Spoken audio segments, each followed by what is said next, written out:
It's being recorded and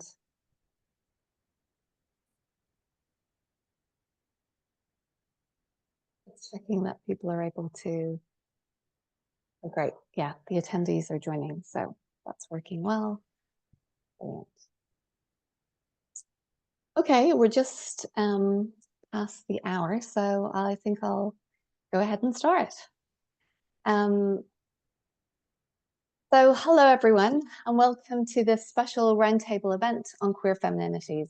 It's great to see you all here at this late hour, which is of course because we have speakers attending from different time zones. My name is Roisin Wineflood, and I'm a professor of sociology and co-director of the Centre for Intimate and Sexual Citizenship at the University of Essex, and I will be chairing this event. So this roundtable brings together a leading group of scholars, writers, and activists in the field of queer femininities, who will share their thoughts and reflections on gender identity and queer community. The event is hosted by the Centre and is part of a series of roundtables that we do. And I'm so delighted to be introducing this incredible lineup of speakers this evening, each of whom could equally well be described as iconic. So in alphabetical order, I'll introduce them. First up is Shaka Bachman, who's the founder of Impact Culture, a leading consultancy specializing in inclusive and equitable cultural transformation. Driven by a passion for blending rigorous, evidence-based methodologies with the pursuit of deep systemic change, she has worked across sectors to advance meaningful DEI and social justice initiatives. She was previously the research lead at Stonewall in London. Beyond her consultancy work, Shaka is deeply engaged in queer cultures and queer femininities, both through critical reflection on her own identity and through an ongoing exploration of how femininities can be reclaimed as sites of defiance, subversion, and queering. And you may also know her as the Defiant Femme on Instagram. Next up is Dr. Sarah Joy Ford, who is an artist researcher working with textiles to explore the complexities and pleasures of queer communities, histories, and archives.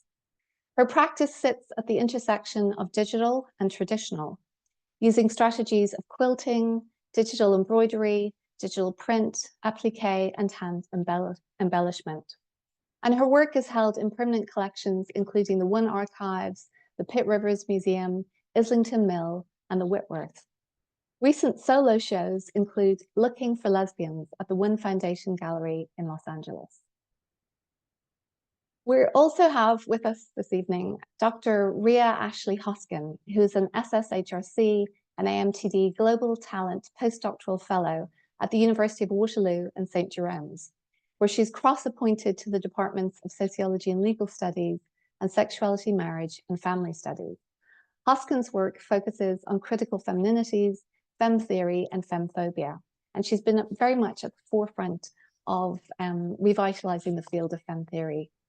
In 2019, she was awarded the Governor General's Academic Gold Medal at Queen's University for her work on femme theory. She is the founding editor-in-chief of the Journal of Femininities. We also have with us Dr. Stacey I. Macias, who is an associate professor in the Department of Women's, Gender, and Sexuality Studies at California State University, Long Beach. Her research and teaching are in feminist of color knowledges, feminist transnational activisms, and Chicana feminist cultural politics, including Hoteria studies, Butch femme desire, and lesbian and femme counterpublics. Through an overlapping critical gender, ethnic, transnational, and queer studies framework, she exposes students to inextricable connections between local and global contexts, while her research explores invisibilized, forgotten sites of meaningful knowledge. And then, of course, Joan Nessel is with us this evening, who really needs, in a sense, no introduction, because she's such an iconic and important scholar and writer in the field of critical femininities. So Joan Nessel is a working class Jewish lesbian writer, editor, teacher, activist, and co-founder of the Lesbian Her Story Archives in New York City. She's the author of A Restricted Country, winner of an American Library Association Gay and Lesbian Book Award, and also the book A Fragile Union, which was a Lambda Literary Award recipient. She has edited over a dozen award-winning collections and currently lives in Australia. So it's very early in the morning for her, well, late in the evening for those of us in the UK. And finally, our final speaker is Dr. Zine Yao, who's an associate professor in American literature to 1900 and co-director of the Queer Studies Network at University College London. Yao's Disaffected, The Cultural Politics of Unfeeling in 19th Century America won the Robert K. Martin Book Award from the Canadian Association of American Studies, among other accolades. She's a BBC Radio 3, AHRC New Generation thinker. So, as you can see, we have a really remarkable lineup of speakers here this evening. So I'll start with a question for everyone, and then maybe we can go around in terms of how you appear on my screen. So the first question is, how do you personally identify in terms of queer femininity as a concept? And I'll start with Joan.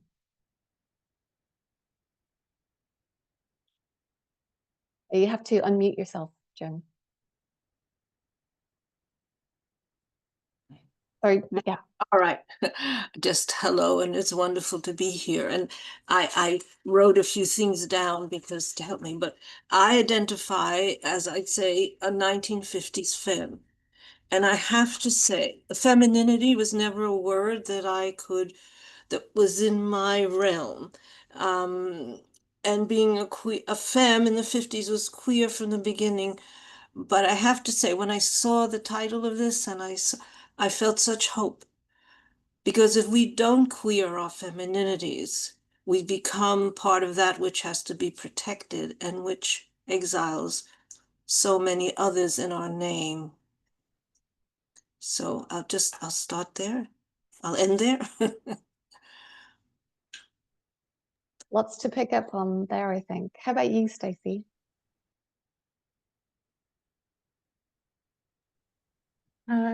I identify as a queer femme of color, a dyke, ojota,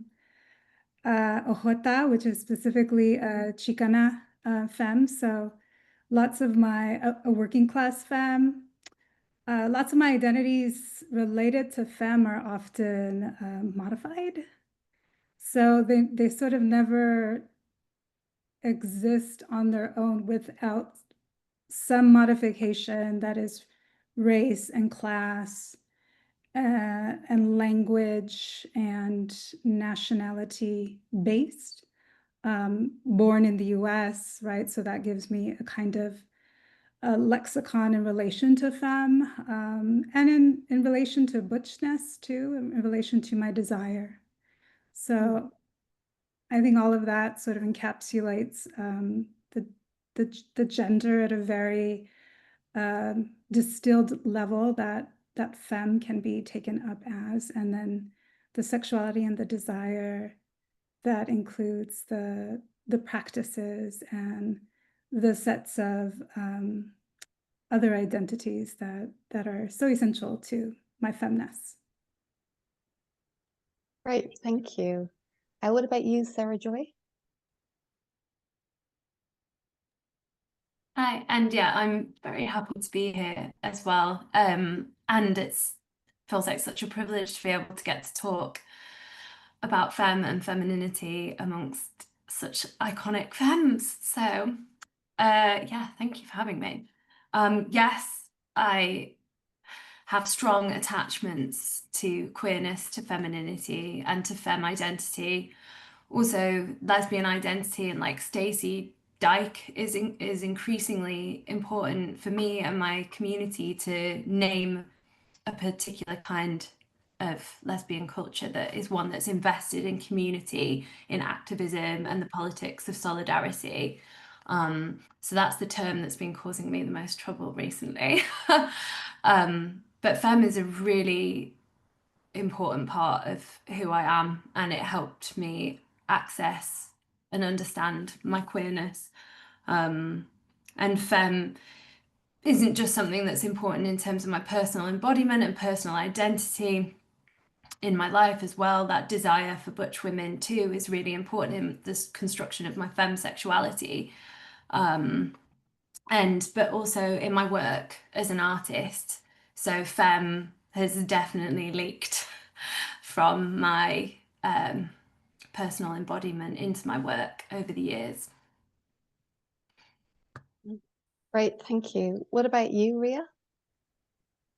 Yeah, so I'm also so honored to be here. And I was thinking what it would be like if I could talk to my undergraduate self and tell her that I would be speaking on a panel about queer femininity when I really yearned for that kind of representation as a student, and especially what it would be like to speak with Joan Nessel, who was really iconic and meant so much to me as an undergrad. I identify as, well, I've used many different terms. I've used mostly cis, queer, but I think I've settled on femme lesbian, and also disabled femme lesbian. That informs my research and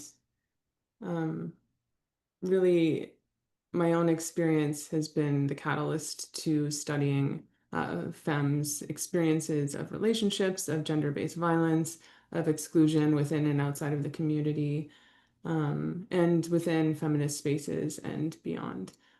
So I kind of have taken my own experiences and looked around and to see if other people shared those experiences as the stepping stone for my research program. Great, thank you. What about you, Shaka? Yeah, a lot already resonated with me. So I think for me as well, I can't compartmentalize identifying as a queer femme without all the other aspects of my identity, both in terms of ethnicity. So I'm from a Sudanese and German background, even though I'm white perceived. I'm autistic, I'm a survivor and a victim of sexual abuse. And I think that all has an impact on how I identify with the term queer femme.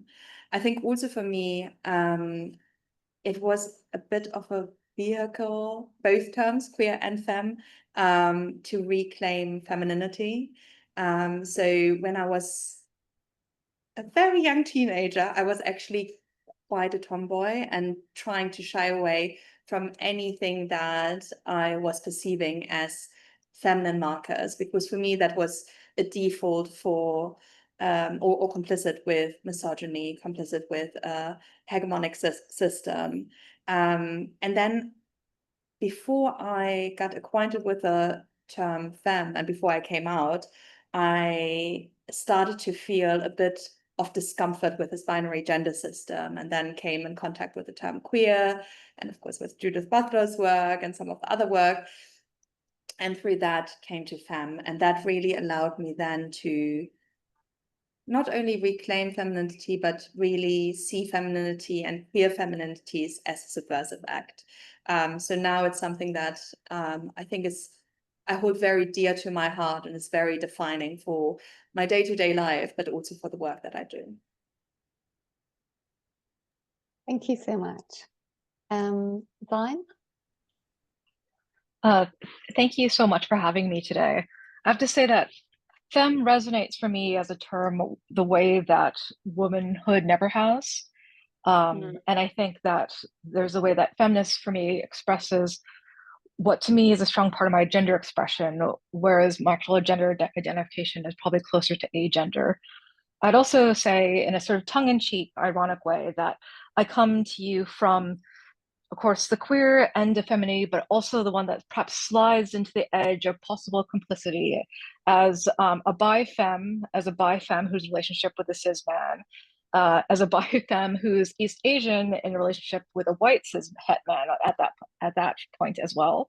And also, perhaps funnily enough, and perhaps appropriately enough, for a roundtable on queer feminities from my honeymoon, actually.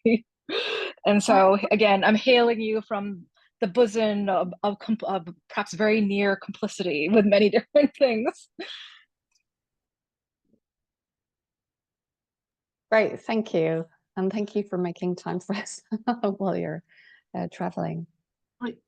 Can I add something? Sure, yeah. Because we talked, one of the questions about community, and 85, these are the voices like your own that are extending my fem life. This is from a group in Paris, and they are a group of femmes, and this is their sort of manifesto or the descriptive statement. And some I know are watching, and I just wanted to bring them into the conversation. So, we are the Femists, a French-based collective who works around femme identities and representation within the queer community. Although we are most femme dykes, we make it a very important point of our work to collaborate with and include in our femme representation trans women, whether they are lesbians or not, femme fags, and other identities who we believe are deeply connected to dissident femininities, even when not queer, such as sex worker, bimbos, hyperfemininities within the Black and North African diaspora, many of us being part of one or more of the points on this list. I am so happy to have lived long enough to see that richness of inclusion. Thank you for sharing that. It's, lots to think about and unpack there, but I agree with you about the importance of solidarity and collaboration and inclusion. I think everyone here to me represents that as a politic.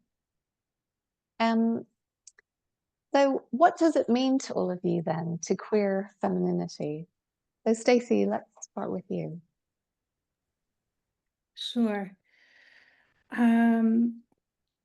I think there's something that is resistant, and I sort of, when I got this question, I was thinking about why I was resistant to the notion of claiming queer femininity as resistant, in some ways because it has gotten a little jaded, this notion of resistance, that it's sort of, everything that is breaking a norm right now seems to acquire that kind of meaning. And then situated here in the US, of course, under an increasing nascent fascism, the notion of breaking norms, presidential norms, the administration's norms here, it just doesn't kind of ring as critical or interventionist or as radical, right?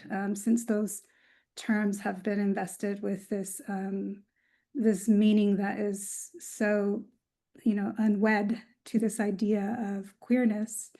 And so I was just thinking about how we can retain queer femininity that is resistant to the current politics and to the regimes of the multiple normativities that we see emergent in the US and thus, even across the globe. So, I think when we pair these two terms together, we have to do so with the cognizance of the moment, right, of the political moment, of the structures, and not just this notion of this unique individual set of actions and behaviors that,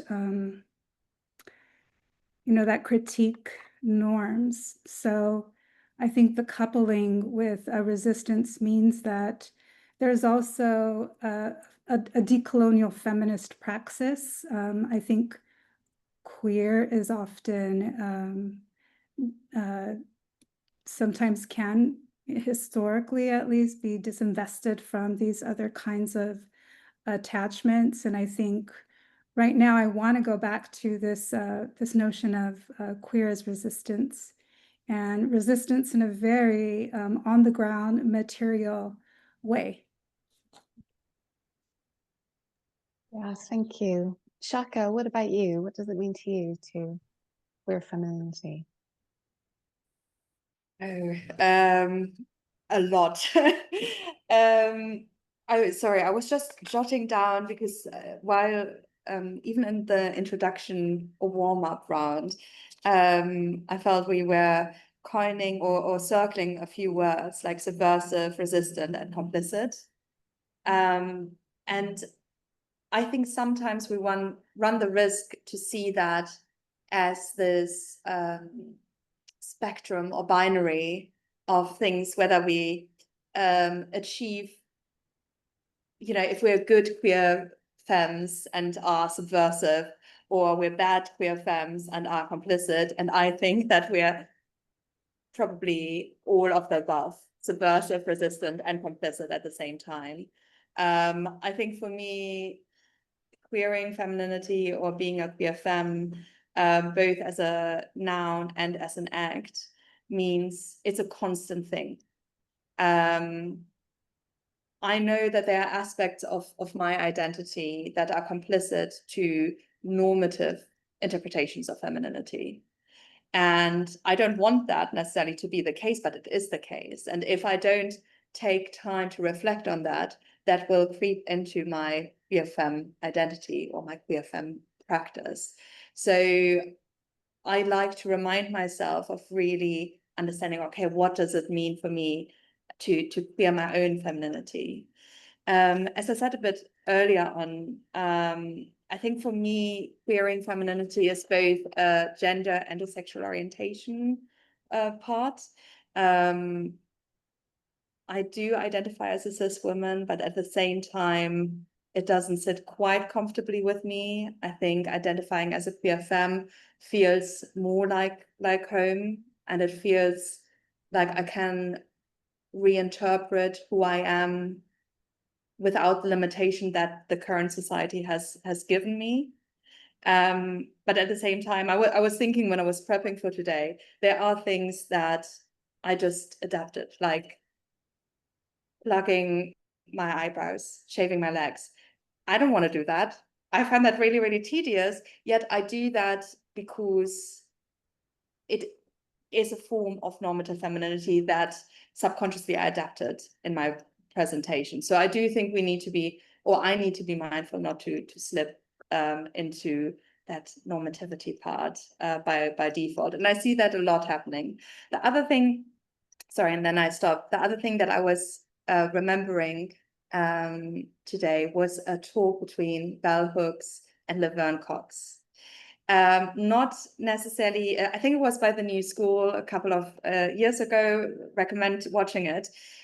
Not explicitly about queer femininities, but around womanhood and femininities, and very different stances. And while I absolutely adore Bell Hooks and definitely has been one of the icons that has influenced me widely, I think her stance on hyperfemininity I felt was limiting. And I thought Laverne Cox, who was saying that actually the power that she felt in the femininity, in this hyperfeminine presentation, in queering her own femininity, was maybe missed by some of those great thinkers like Bell Hooks. So for me, I gained my own personal power from my hyperfem presentation.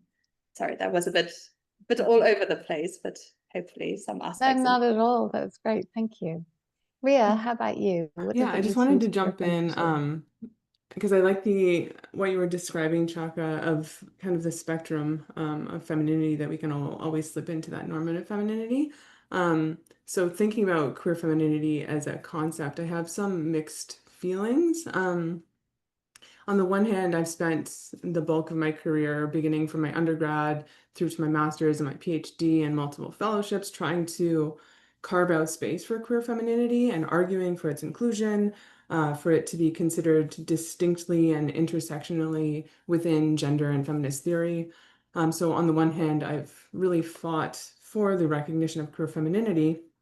But on the other hand, I find that many arguments in support, not the ones that I've heard today, but many of the arguments that I've heard in support of distinguishing queer femininity from other femininities like patriarchal femininity or hegemonic femininity or normative femininity, they can be a bit femphobic in how they construct femininity by default as something bad, but queer femininity is something good or better. It's almost like the pick me girls or the I'm not like other girls And we end up defining queer femininity by situating it against this bad or aggressive femininity. You know, we're not that kind of femininity. We're not bad. We're different. That one is dumb, and that one's for the patriarchy, and that one's for men's attention.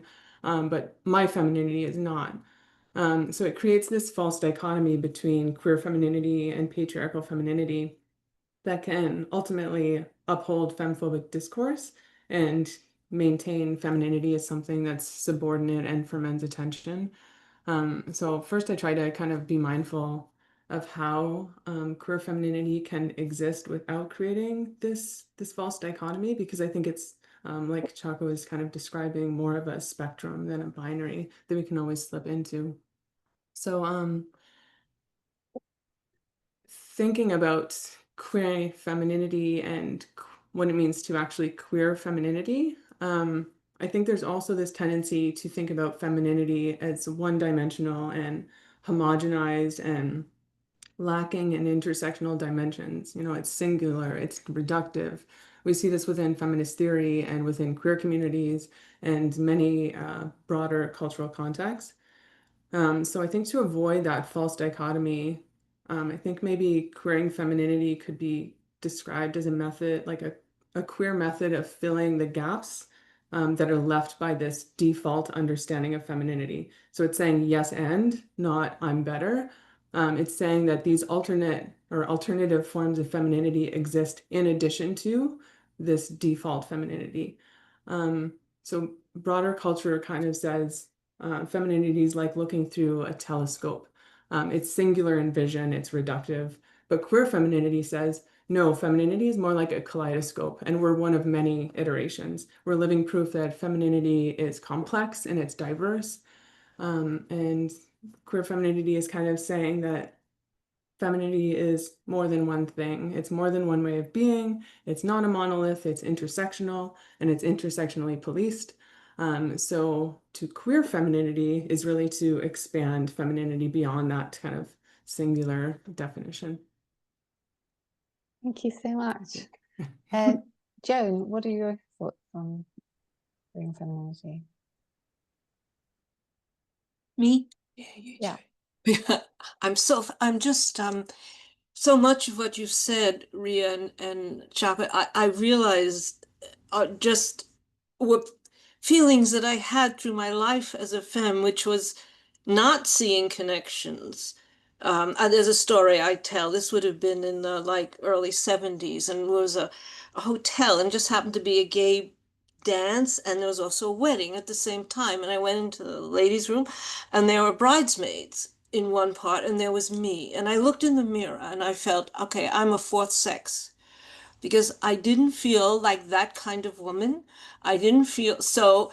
But what you're saying, I think I I identified as a femme whore.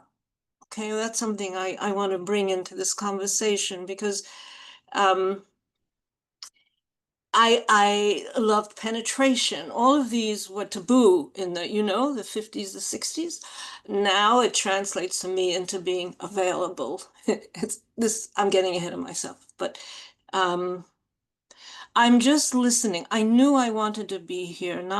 I'm not an icon. I'm not, I'm like you, someone who struggled with her desires that didn't seem to fit my political angers, my wanting to put this body on the line, the tenderness, the mixture of flamboyance and sturdiness, because I always had to work, all these things entering into this femme self. And it comes from my time as a people, of an exiled people, and it's different now. So I needed to hear you all, and I need to see how you're bringing it all, if I may say, in struggle. And Stacey, that's why I'm thinking, how does this femme body put itself in a time of occupation, genocide, war? The femme body with its mixture of tenderness and strength. So I'm not as clear in my answers, but I can only say that I've learned from everything you've said already. Yeah. Thank you so much. Sarah Joy, would you like to tell us how you queer femininity? Yeah, like everyone else, a lot of what people are sharing is really resonating with me. And I think that particularly with Shaka's journey from tomboy to femme, there's, yeah, I have a particular attachment to femininity that is around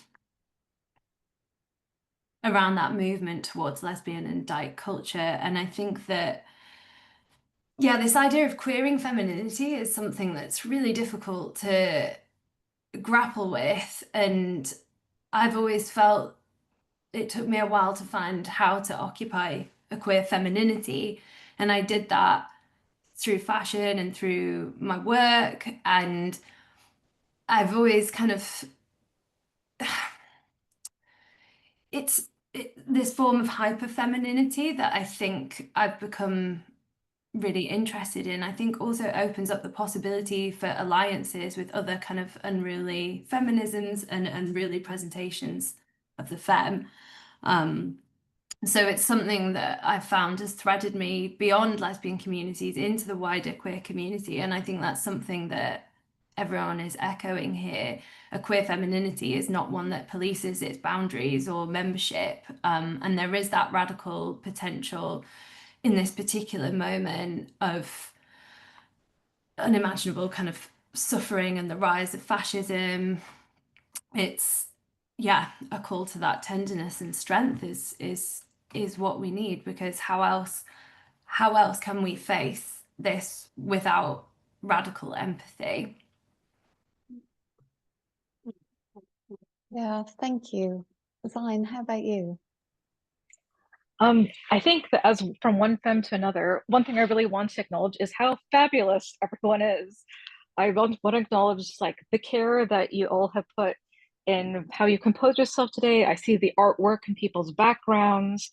I'm sure in our audience as well, there's something that you put together today in terms of your presentation of self that is also perhaps speaks to the topic of this discussion of feminists and the negotiation of feminists.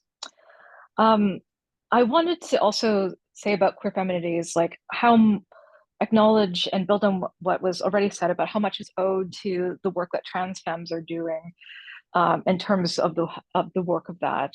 There's a book that just came out by Nat Raha called Trans Femme Futures, for instance. But also I think about the way that there's this critique and refiguration of the seemingly fragile, the passive, the delicate, with like a slogan like protect the dolls, which of course also comes out of a high fashion place. And of course, fashion being a mode that is also particularly associated with queerness, with femininity, and also devalued precisely because of its associations with these things. And yet with the slogan like protect the dolls, we could see that there's this real like anti-fascist mobilization that's happening through all the different aspects of femininity, be it seen as typically subversive or even not seen as subversive, that is being marshaled through the paradoxes that are evoked with that particular phrase.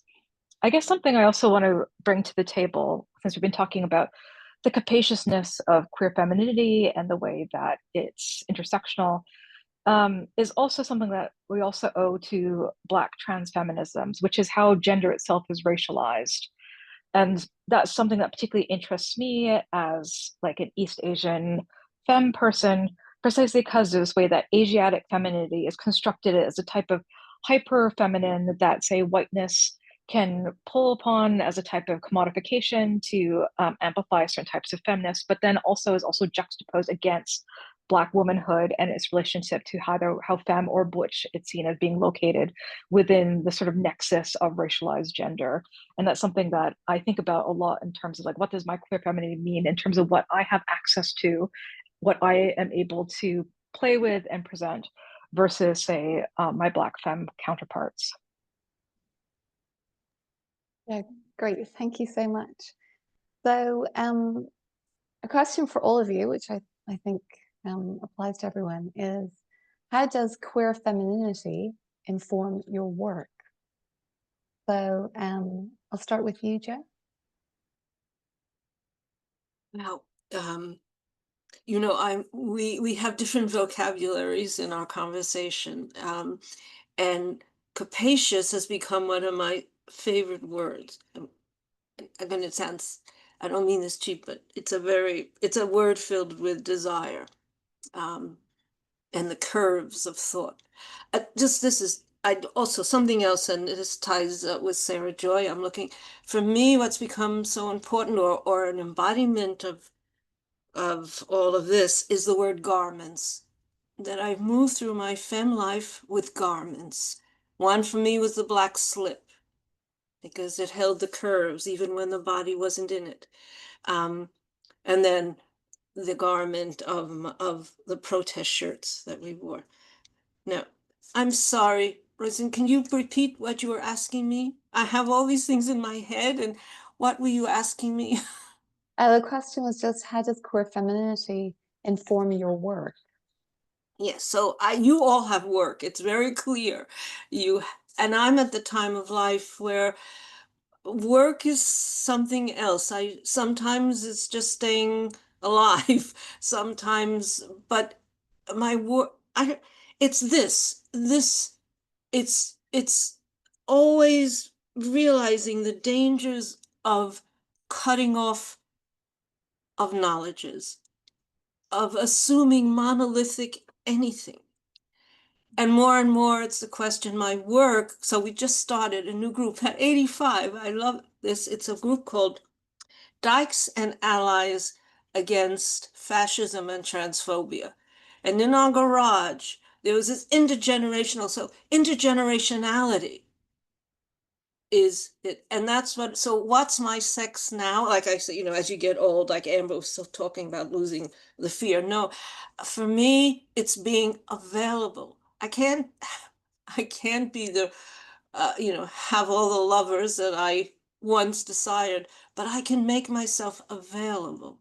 And that availability for me is another way of allowing penetration. So my work continues in how I stay human and take in others and your positionings in the battle against fascism. What does the femme body do in the face of fascism?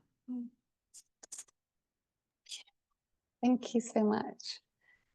Stacey, what about you? How does queer femininity inform your work?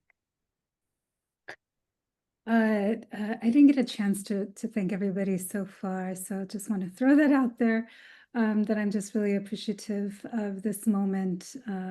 It hasn't happened much in my life, in my over 20 years of academic life, so I just so appreciate. And Joan, your questions are so provocative, and the images are poetic, and I just want to thank you so much for not imagining yourself as iconic, and yet just sort of being queer femininity in my work. I think I've been dedicated to this project of kind of disaggregating queer femme from queer femininities. That was a part of my early research and work, is really thinking about the genealogy of my own queer femme identity and subjectivity, and trying to link that to, or what I thought was linking it to sort of the gay men that loved on me and trained and raised me, and sort of being the one femme or female amongst them. And then realizing that I grew up amongst a lot of examples of queer femininity in my life that start with my mother. So going through my mother as someone who didn't want to be a mother, who didn't want to be a wife, and yet that was her only exit out of patriarchy. A particular kind of Mexican patriarch, right, into another kind of setting where she found some freedoms financially. So when I trace a genealogy of queer femness, I go through queer femininity. So the sets of practices and the sets of desires, the ways that my East LA, Chicana, working class, LA-centered kind of examples of these aberrant, abject femininities emerged from the streets, from the forms of downright kind of ugly femininities, I might say, that the women in my family sort of embodied, both in their look, in their affect, and just the way that they kind of walk the streets. And so I never really felt like that notion of invisibility applied to my applied in an epistemic way to the notion of queer femme, because the kinds of queer femininities that a lot of my family embodied were so out there and marked. So this has been some of my project, is really thinking about how queer femme, disentangling it from the project of queer femininities, and that it doesn't take sort of a subjectivity or an identity to exhibit or to practice. And I think, as Zine was saying, that there is such, for as much as we want to ensure that the notion of a queer femininity is not hegemonically associated with a whiteness and with a middle classness and with a first worldness, it starts there in some ways, because a project of femininity starts there. So yeah, I'll stop there. Wonderful, thank you. Shaka, how about you? How does queer femininity inform your work? So maybe one or two sentences to the work that I do, because I do think it's maybe a little bit different to majority of the fellow panelists. So I go into organizations and companies and basically, in one way or another, point out how they are problematic. Sometimes that gives me great joy, other times that gives me great grief. So the way that identifying as a queer femme or queer femininities, I think informs my work in a way that I'm misread all the time. So people perceive me as white, neurotypical, cis, straight, all the things. And then basically I'm like a little undercover feminist killjoy that then jumps up and like, surprise, I'm here to shake things up. So I think in that way, that on the one hand, I do have, even if it's this passing or perceived privilege that I have, it allows me to gain access to certain spaces that otherwise I wouldn't. And again, that's why I can't detangle the other elements of my identity from my lived experience as a queer femme, because I know for a lot of people that identify as queer femme, they will have a different experience of their queer femininity to my own. At the same time, I think there is I don't take people on face value. There was what I mean by that, many years ago, I would say probably 18, 19 years ago, I was in very radical spaces at that time. And it was not fashionable to wear high heels, to wear makeup and all of those things. And I had this incident where I brought one of my first queer femme friends along to a meeting, and she was treated horrendously because people perceived, oh, you know, she's part of the white supremacist capitalist system, and you know, she's wearing high heels and so on and so forth. And I think that was a moment where I just realized you can't, just because you perceive people in a certain way doesn't mean that that is how they live their identity, and that's how they live their life. The other part, I think, is community work. So I think as a queer femme, I've experienced a lot of isolation in a lot of communities. And I think that's one of the reasons why in the work that I do, I really try to foster community, even if it's in a small way. I stop there. So I guess those 3 points. Thank you so much. Ria, how about you? Yeah. Oh, sorry. So queer femininity, the question is how it informs our work, right? A few different ways. So first, I began my research career studying femmes and femme experiences and queer femininity. Second, it's been a goal of mine to kind of add femme and queer feminine perspectives to academia. So for example, in my undergrad, I noticed that my feminist and queer theory courses really overlooked the existence of femme, or worse, made it feel like an impossibility.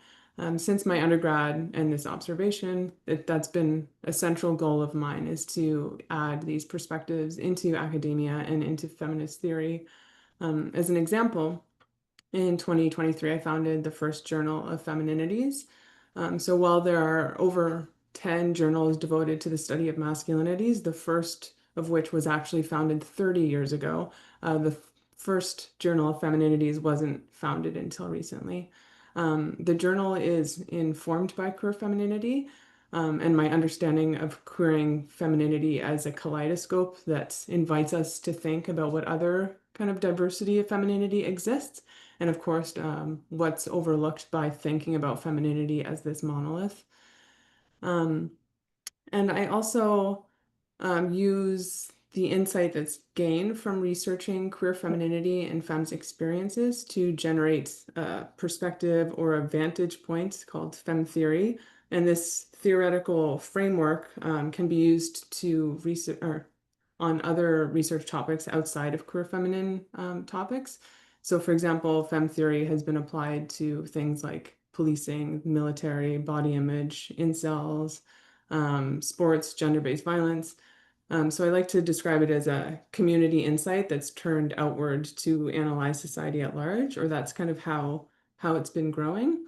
And kind of seeing the world through this femme lens. So taking the insight from femme communities and how can we see the world through this lens?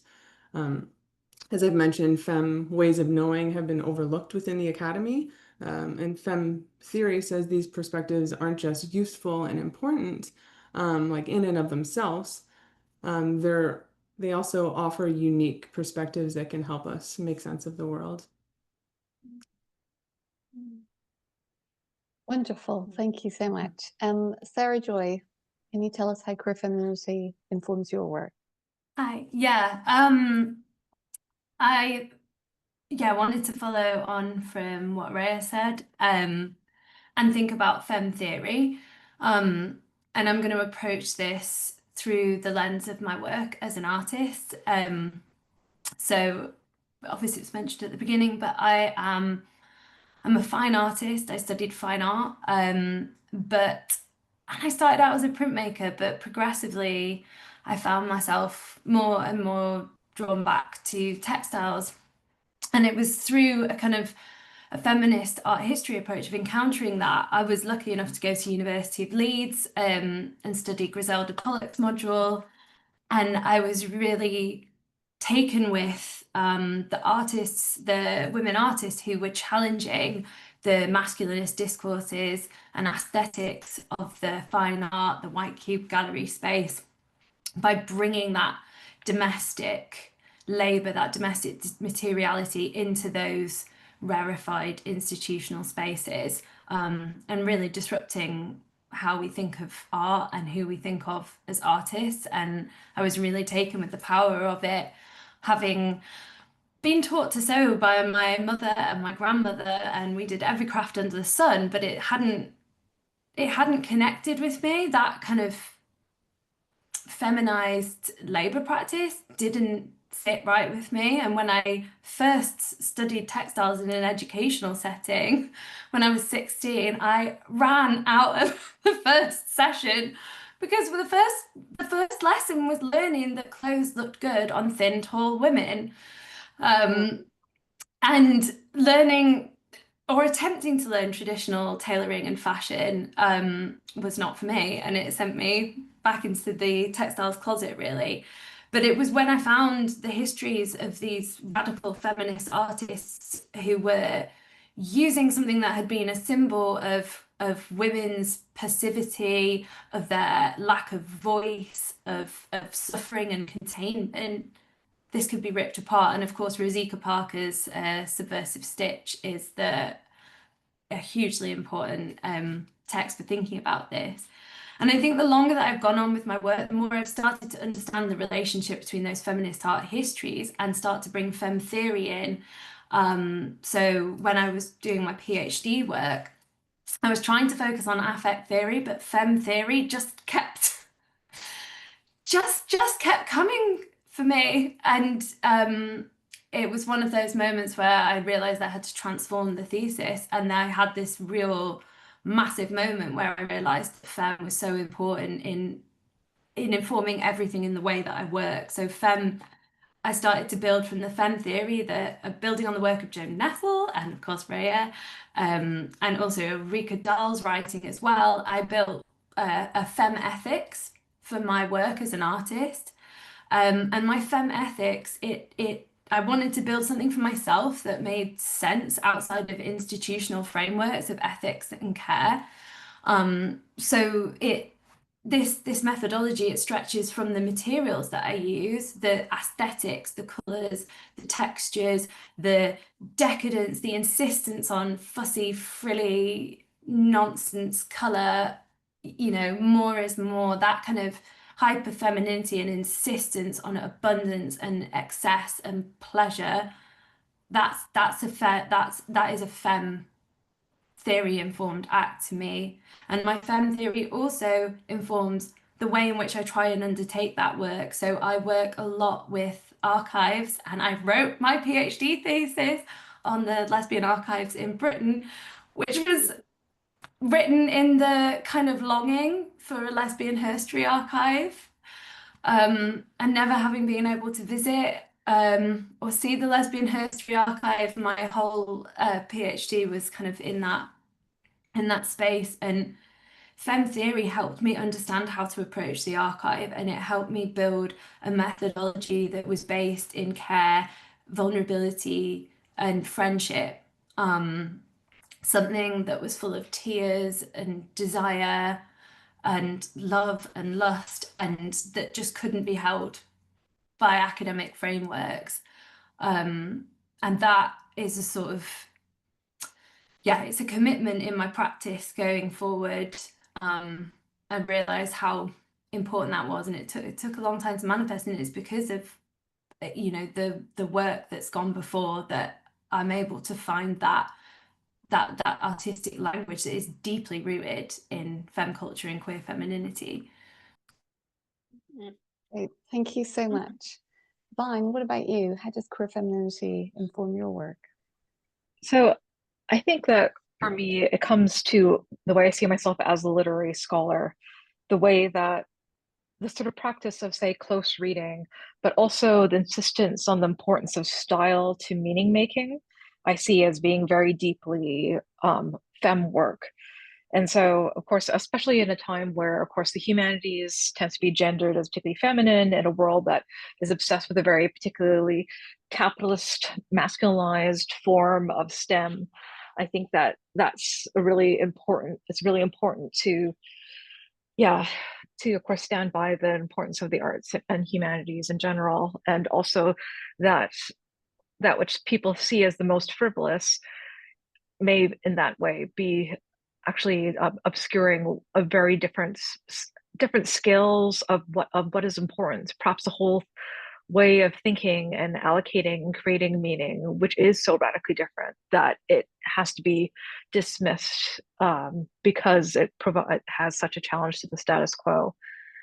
I guess another thing I want to bring in about queer femininity is thinking what it means pedagogically for those of us who are teachers.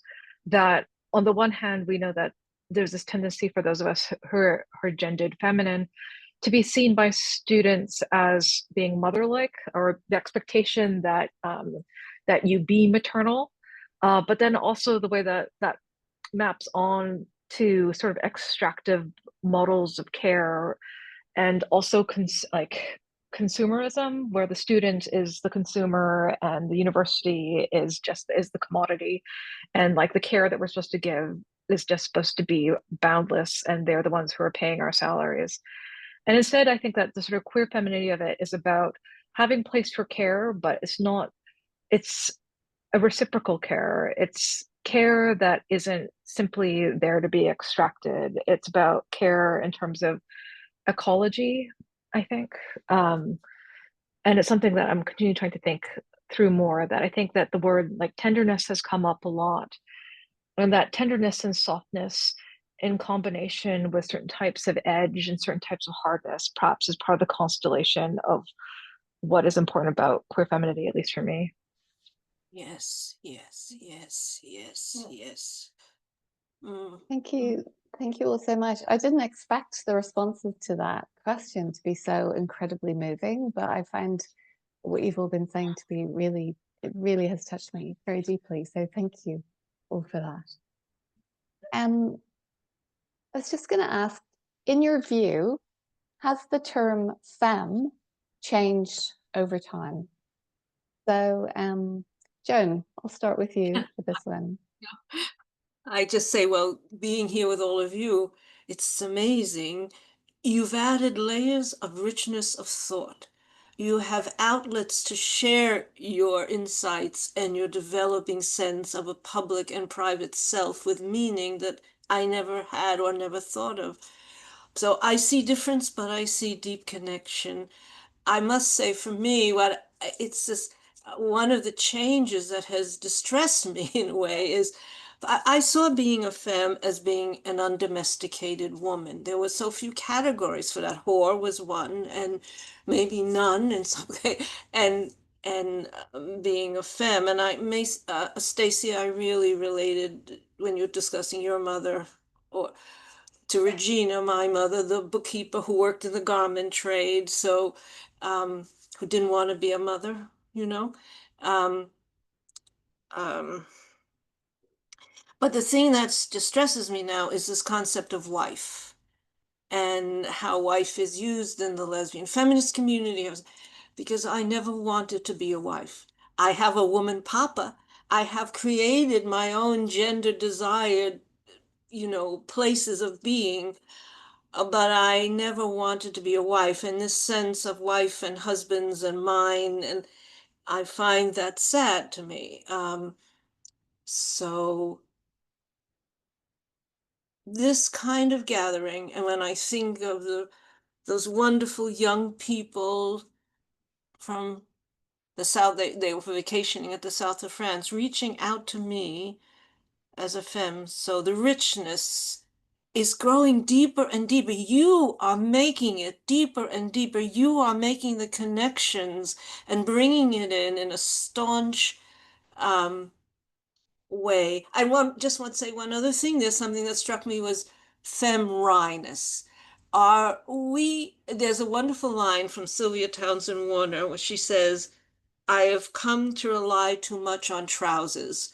And I think this sense of our own, a kind of humor, a kind of wryness about all the things we're talking about, what it opens us up to, this tenderness in unexpected places, but with such a strength behind it. We're fighting for life in new ways. I don't even know if that's anyway. So I just throwing everything out that I've thought about for this being together with you all. Thank you so much. Ria, what about you? How do you think the term femme has changed over time? Yes and no. So I think that there have been some superficial changes. I think in the early 90s and 2000s, it was trendy to have more of a hard femme aesthetic. And now I'm seeing a shift towards kind of soft femme aesthetic. But if you look deeper than aesthetics, I think that so much is the same. There's a really excellent article by was it Ellie Taylor and Laura Brightwell, Why Femme Stories Matter. And it kind of pulls some stories from Joan Nessel's included, Minnie Bruce Pratt, and kind of pulls the themes from some of the foundational femme writers into contemporary femme writing to show that, like, no, actually not that much has changed at a deeper level. So yes, I think that there are some changes, but I think like in a more meaningful way, there's a lot more that's the same. I think the term femme itself has changed a bit. It's proliferated in terms of its use. I have a 2014 article that found that femme identity comes in every sexual orientation and gender identity. And I know the work of Eureka Dahl has also found that in Femmes of Power.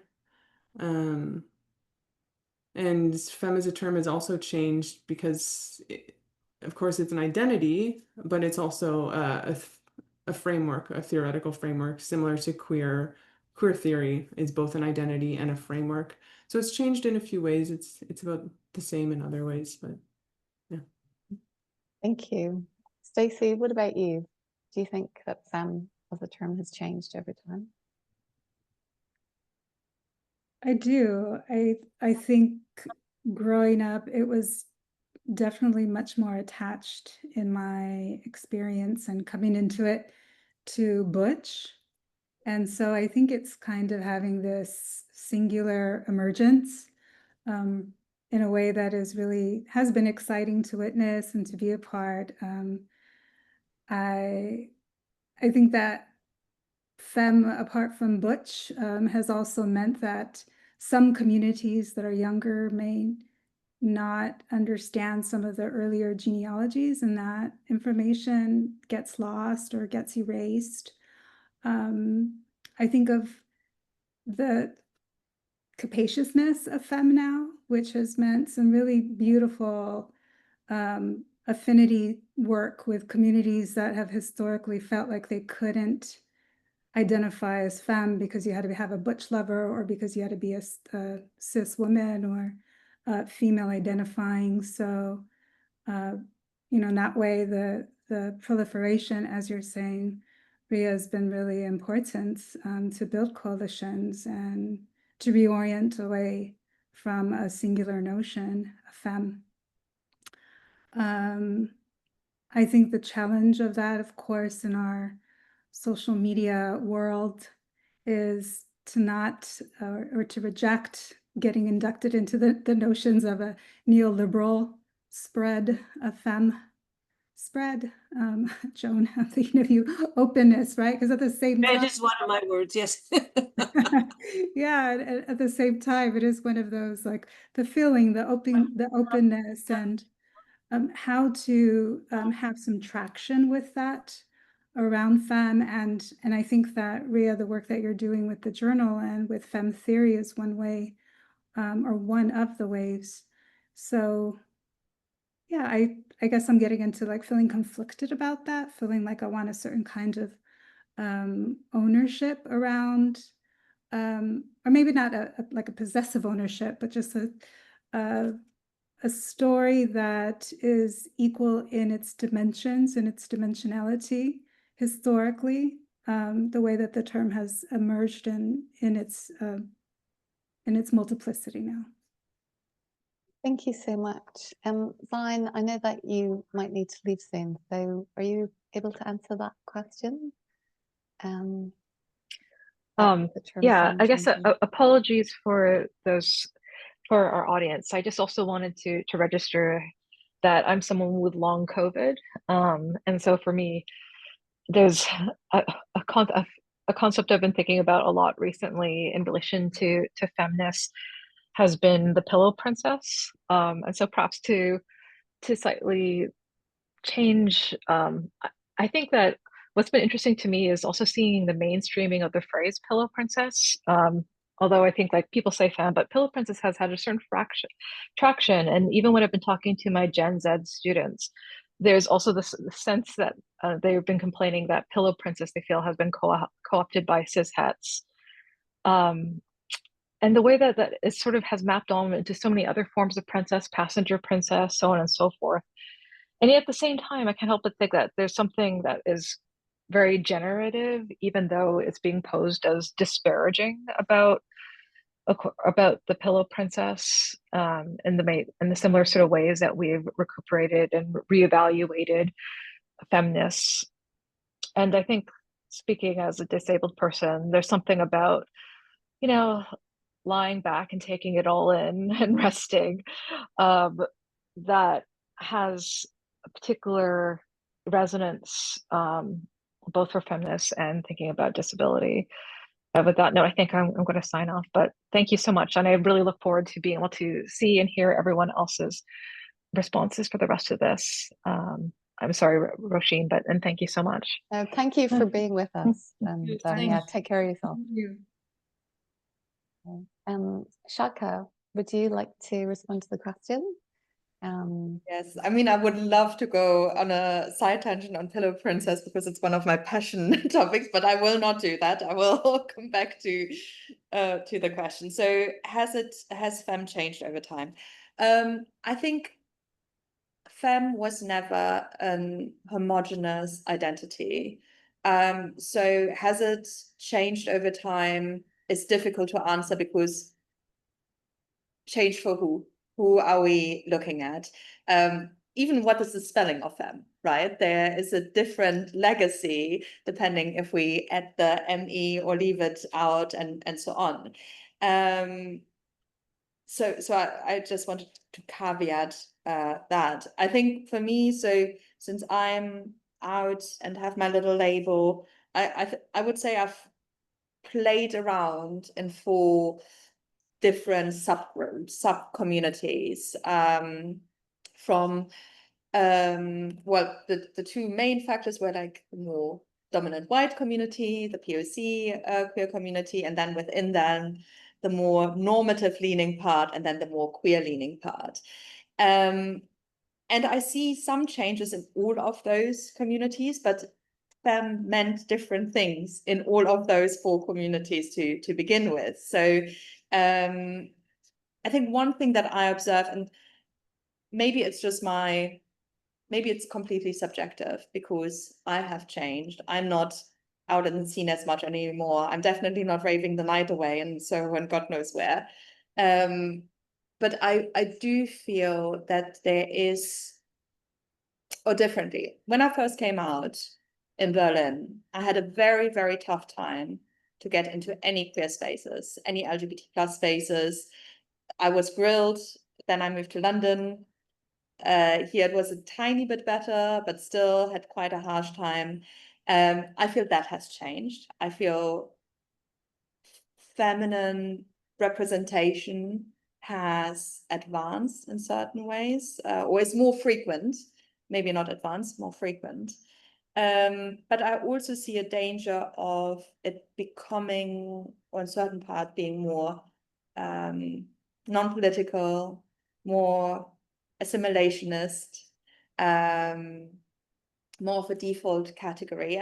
But I also feel the term queer has become less political in certain areas, and more used as a catch-all term rather than something that, how I was acquainted to the term, which was deeply political, deeply subversive, against the current grain.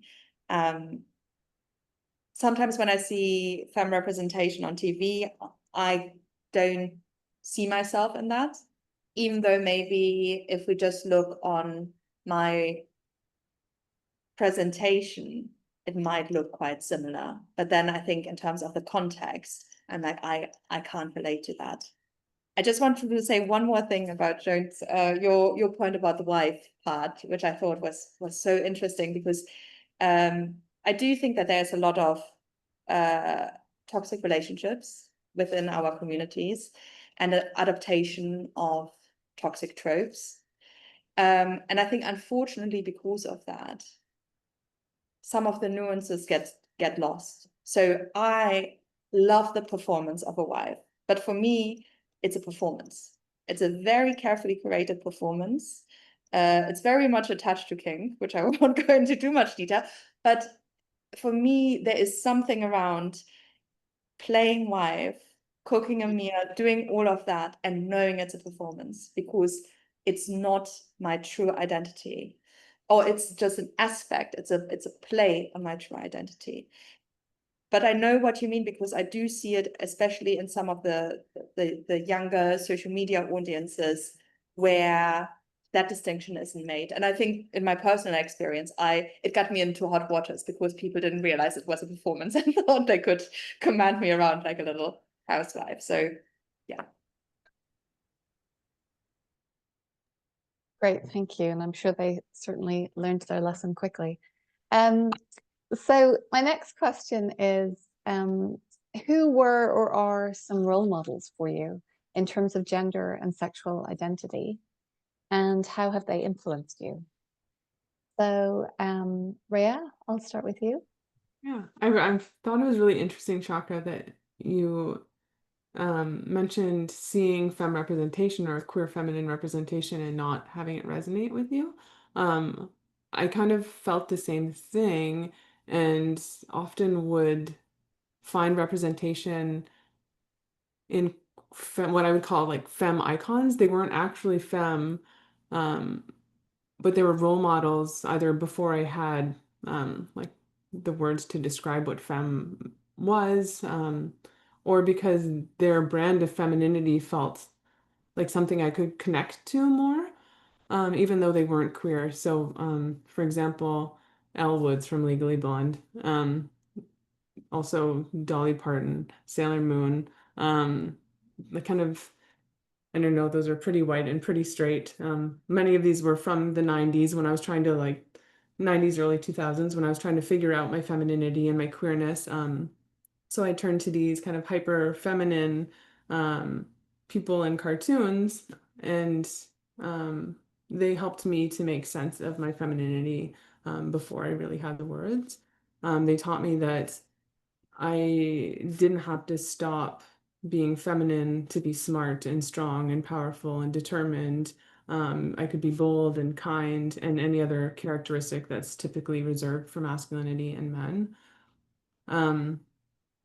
And then, of course, later on, I found the works of Joan Nestle and Eureka Dahl and Chloe Brushwood Rose and Anna Camilleri. And then I actually found the words to describe kind of femme and femininity, and that it could be queer. So those were kind of some of my earlier femme role models. Thank you so much, Rhea. That's really fascinating. I realized though that I jumped the gun and I didn't give Sarah Joy a chance to respond to the last question. I apologize. So Sarah Joy, can you please tell us, in your view, has the term femme changed over time? I'm going to be even terrible and sort of I wanted to respond also to the wife question, and it just because, yeah, what you said, Joan, made me really reflect, and it's something, that notion of a wife in a butch femme relationship. So me and my wife are butch and femme, and we got married last year in Plas Newydd, where the ladies of Llangollen lived in Wales. And doing that, I actually wrote a book chapter for Brasheen's latest edited book, the Queering Desire book, where I talked about the three ladies of Llangollen and the kind of challenging of this couple form, challenging of this narrative that was around this kind of constructed idea of butch and femme, of the sort of the monolith of the couple, which I think is repeated in, this kind of elements of sort of homonormativity within marriage and also property ownership. And it's something that I've thought a lot about in terms of heritage and historical examples. But it made me and my wife also went through the process of moving out of the city and buying a house in the country so that we would have enough space to share and to have artwork and studios. And our first bit of our marriage involved in having another Dyke artist come and live with us.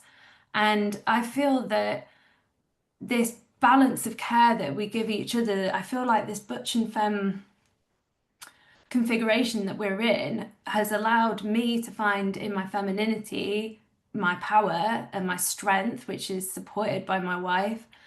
And she has been able to find her softness in her through her butchness, and also embrace those elements of femininity. That's what's been one of the funnest, most pleasurable things about being in a nearly a decade-long butch femme relationship, is that we can find those spaces for play. I don't have to wear makeup all the time. I stopped shaving everything. Talon happy to be called a princess, a soft butch, maybe not in public, but the ship has sailed now.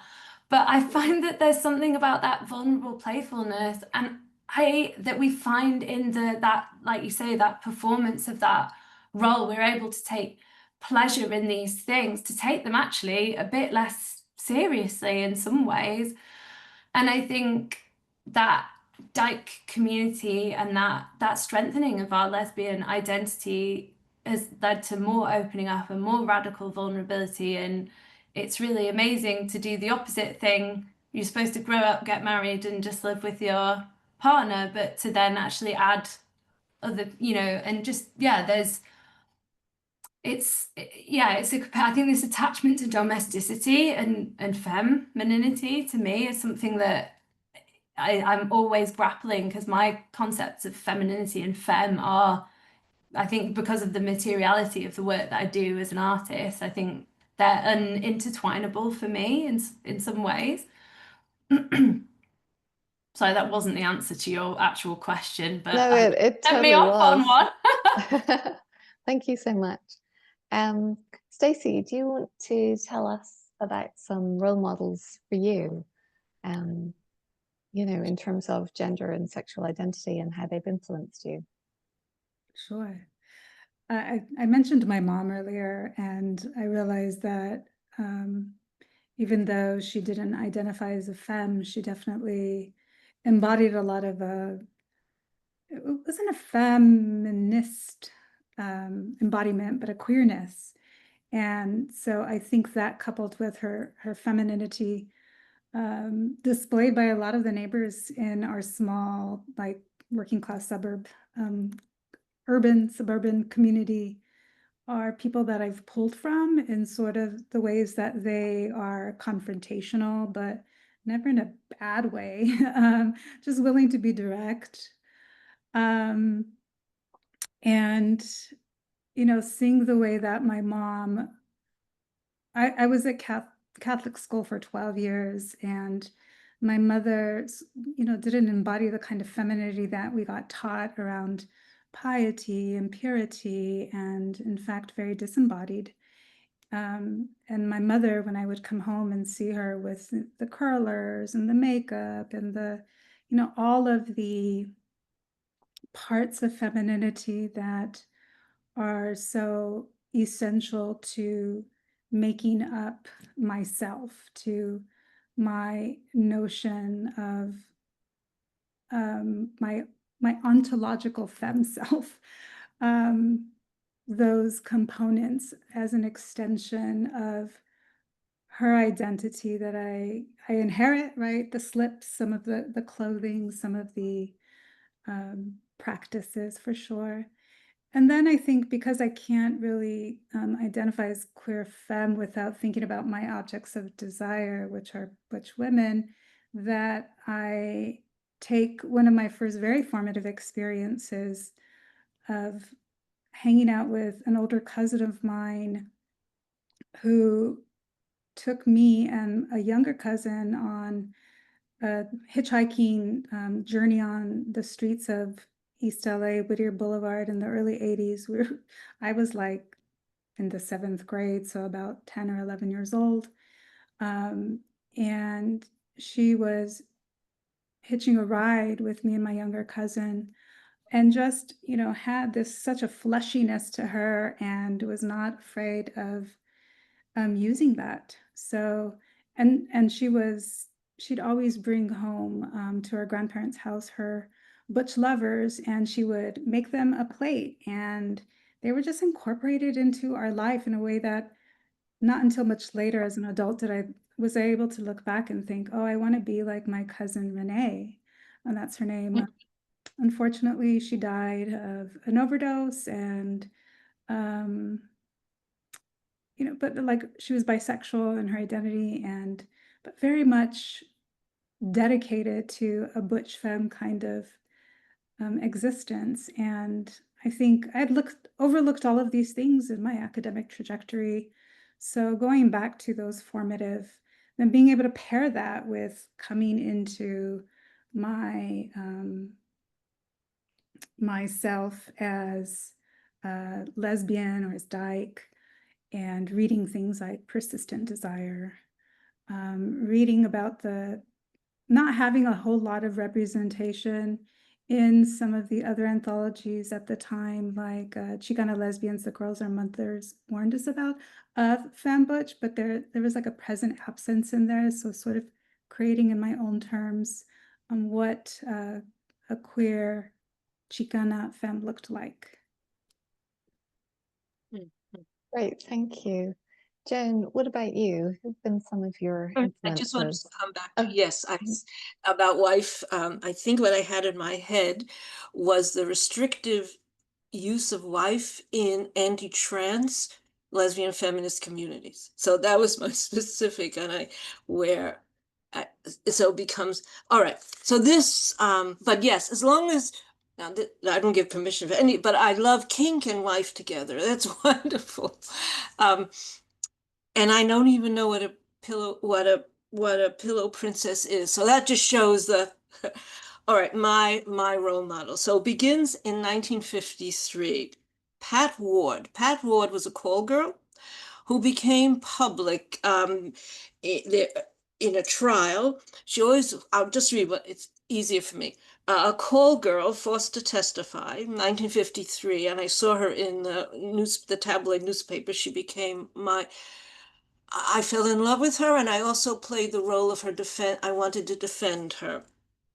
I was home alone always, and I was cleaning the house, enacting the Pat Ward trial. Her Peter Pan collars, sitting in a seat of forbidden sex, proper and obscene all at the same time. My self-femme whore, a whore dressed to be exposed, working class femmes from the bars, the moody garden gang, Italian femme wives of butch partners sitting on the edge of their beach blankets, big women with straps of swimsuits pulled off their shoulders, laughing, looking out to where their butchers were roughhousing in the sea. Flaxie of Cheryl Clark's poem Althea and Flaxie, who did not care who knew she made her way with a woman. Miss Lillian Foster, wife of Miss Mabel Hampton, together since 1932 to 1978, Big Bear, Little Bear. And then Simone Signoret became for me. Now, she was a French actress, so I cannot see any flicker of recognition. This is how, so when we share our histories, how fragile these moments that we cling ourselves on, but she, if a French actress, and she always wore a V-neck sweater, and she smoked, and she had younger men lovers in her arm. Oh, there was this whole sense of a body weary with knowledge, and yet doing work of education in some sensually wise way. So it was all that mixture of things. Those were my role models.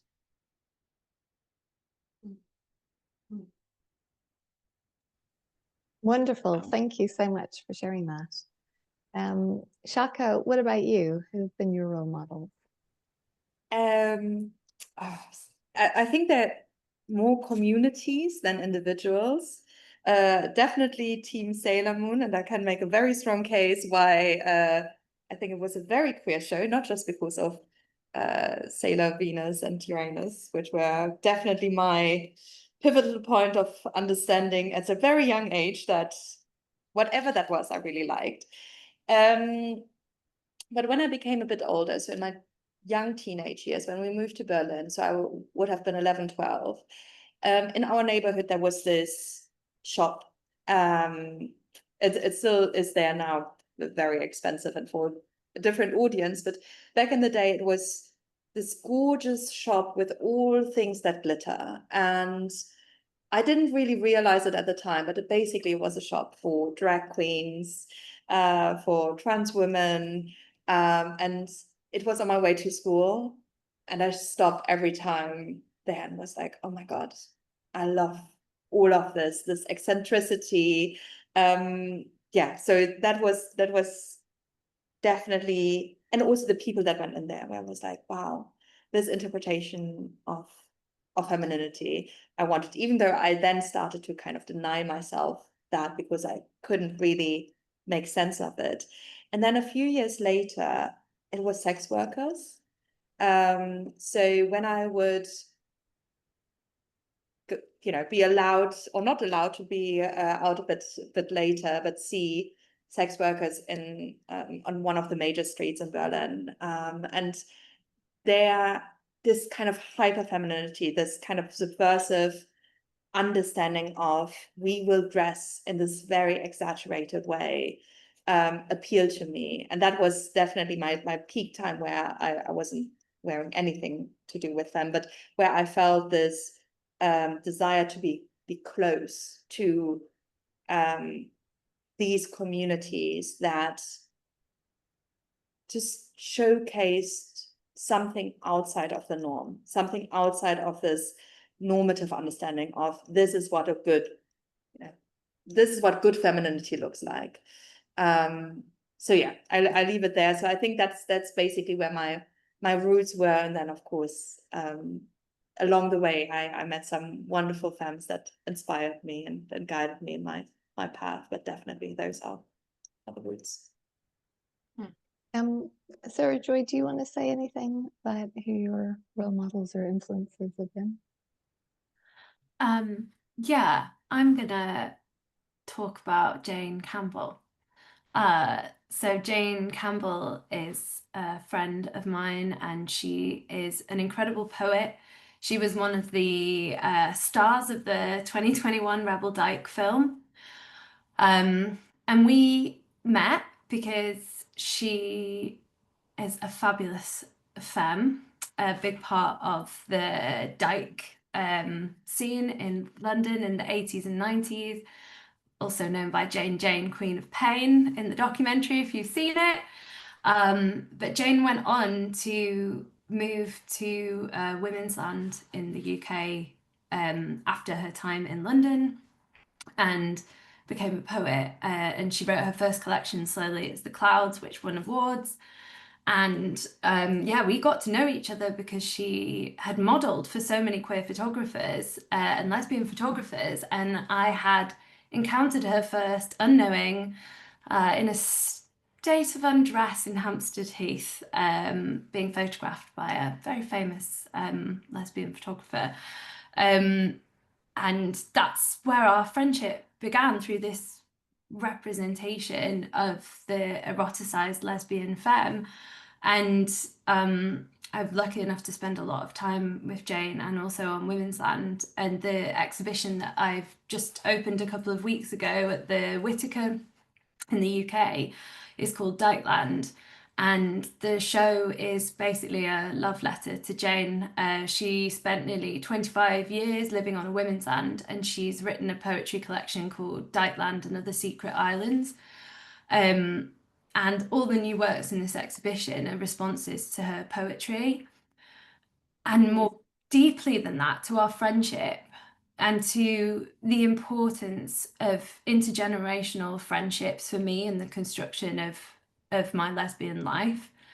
And having friends like Jane has completely changed the way that I think about my body, about my femininity, about my Dyke identity, and also those conversations around aging and getting older. Like, Mad just made me excited for the menopause. It's such a joy and a privilege in my life to have older femmes around me who show that pathway to this continued renewed understanding of oneself throughout life, and not to be afraid of aging. And it's further helped me withdraw my occupation of femme identity from some of those more kind of damaging patriarchal impositions of femininity, and seeing that femmes in old age. And the highlight of the exhibition is that Jane is getting married to her partner Red,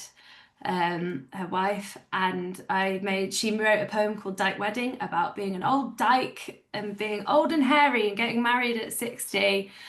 And she has printed the poem on glass, and I've created one of the biggest quilts I've ever made, which is this kind of love letter to a butch and femme relationship, to a completely new idea of marriage and the wife. And it's through those friendships that I think I'm continually thinking about femininity. Thank you so much for that. And that brings me neatly into, I promise it's just another couple of questions. But when I sent you the questions ahead of time, I shared a quote from Lisa Walker, and she wrote that femme, like feminine, can be subject to ageist misogyny associated with dominant culture. And she also wrote that the masculine woman benefits not only from looking more youthful than a biological man her age, but also from the cultural acceptance of aging masculinity. And so I wanted to ask you then, what are your thoughts on aging and femininity? Joan, would you like to start us off? Yes, Lady. First of all, I'm just appreciating, taking in, Sarah Joy, all you were saying, and how each of you, out of these little boxes we're contained in, are speaking out of your histories, and how different and how connected, and how the joy, Sarah Joy, that you're finding in dyke stuff and dyke wifery and dyke all of that, and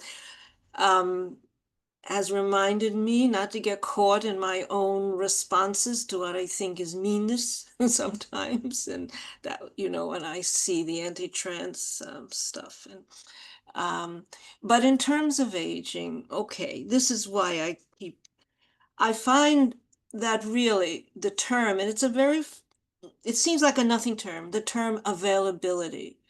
Okay, my sexual acts, my public sexual acts, and I'm someone who performed public sexual acts through my life in different settings, is availability, which means, so it plays into intergenerationality. So one way, yes, and I've had cancer 3 times, and I've written about, enter me the old way, don't be afraid of this body.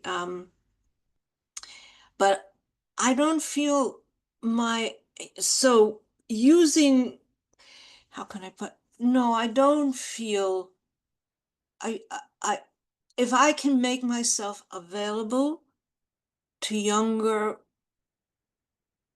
people who want to be in my presence, or if they allow me to share, like here, your conversations. So I don't find old age a trap.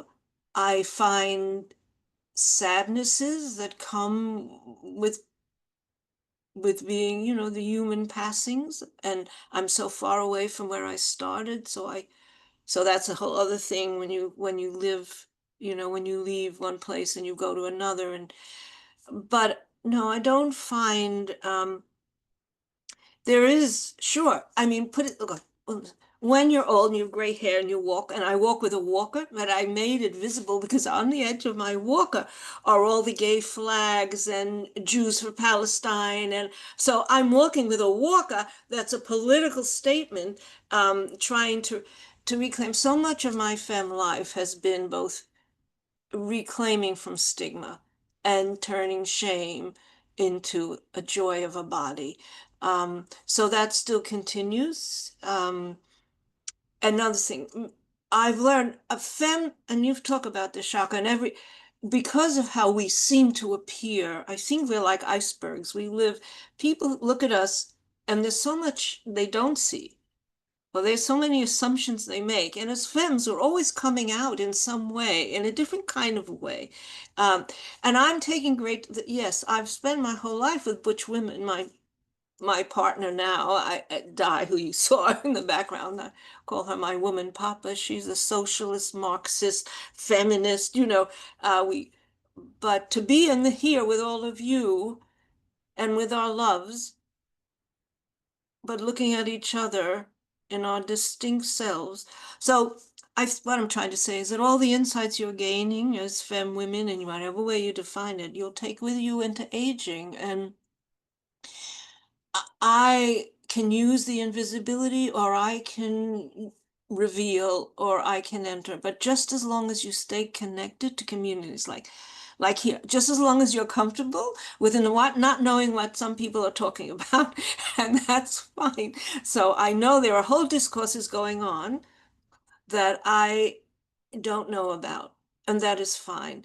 So if that's my answer, don't, aging as a femme, you can use all the wonders and all the challenges and all the ploys and all the textures and all the garments that make you feel alive. They're still there.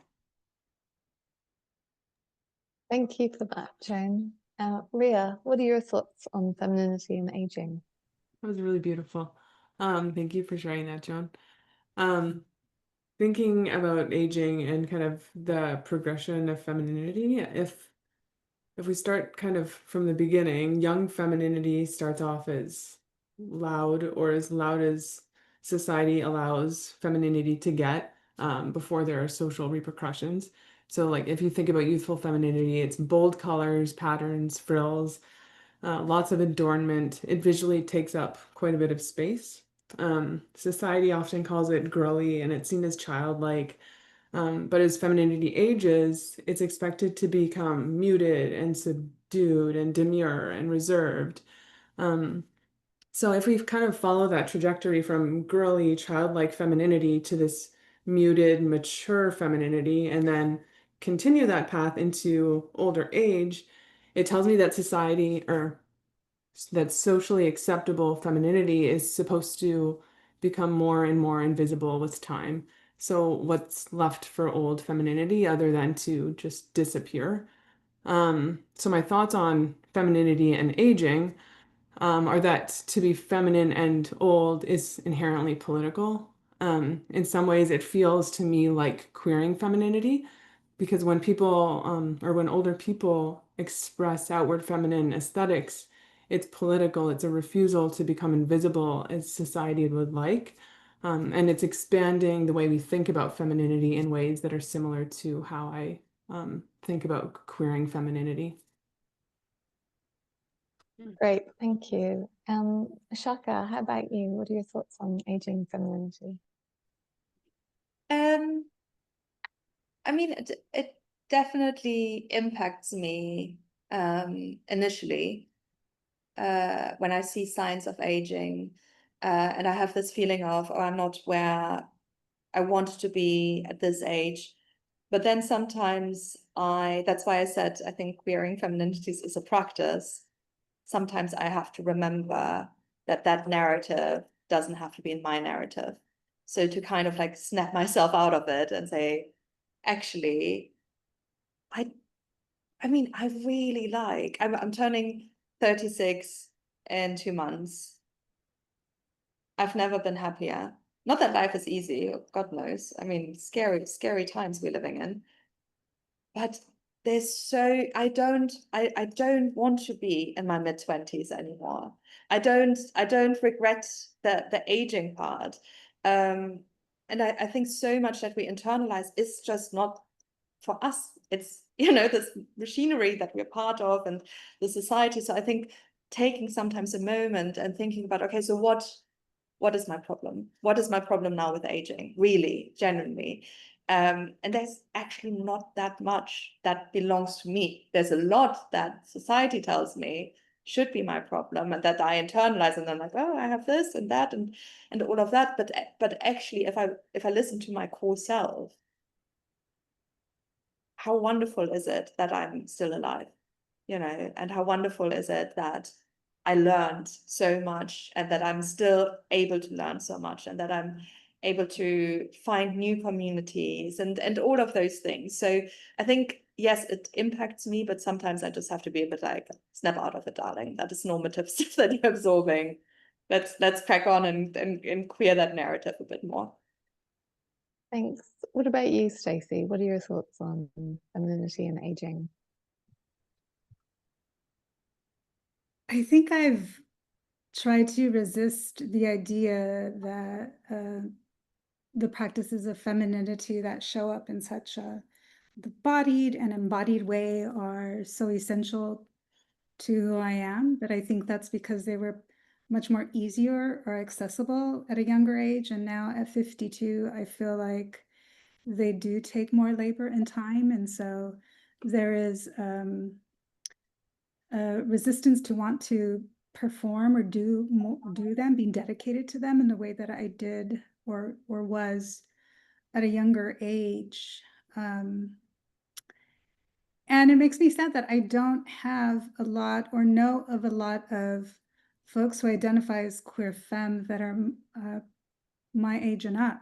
So it seems, you know, some of the folks that I've known who were in their 20s or 30s don't identify with the kind of queer femininity that they once did, and maybe they still identify as femme.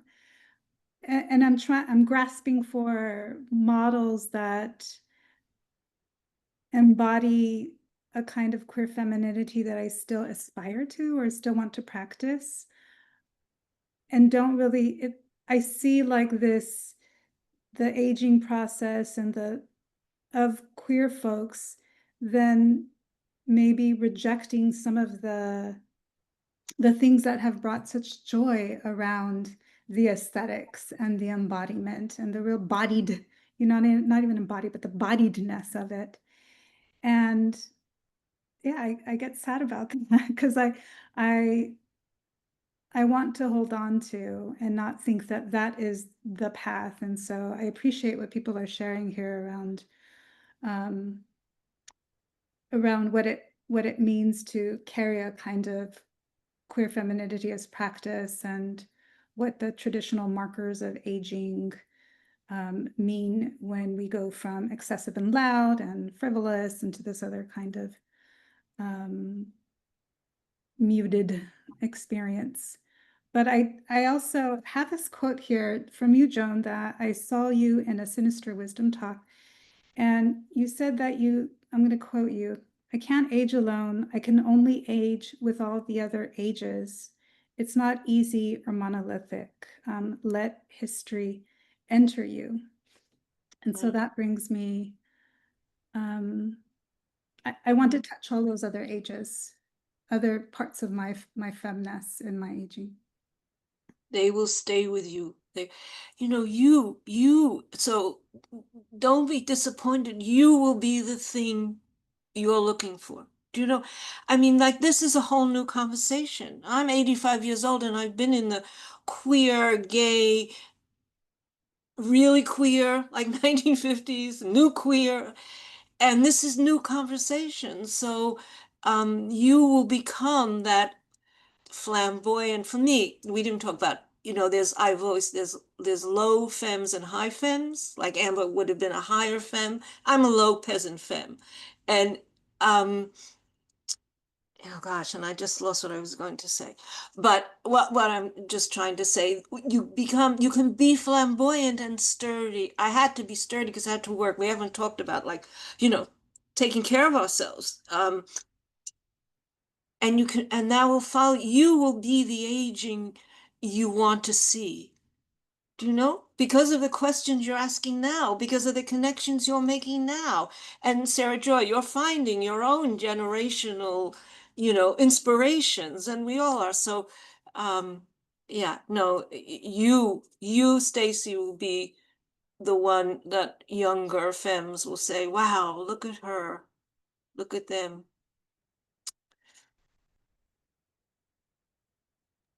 Thank you for that, Joan. Sarah Joy, is there anything that you wanted to add in relation to that? Yeah, I think,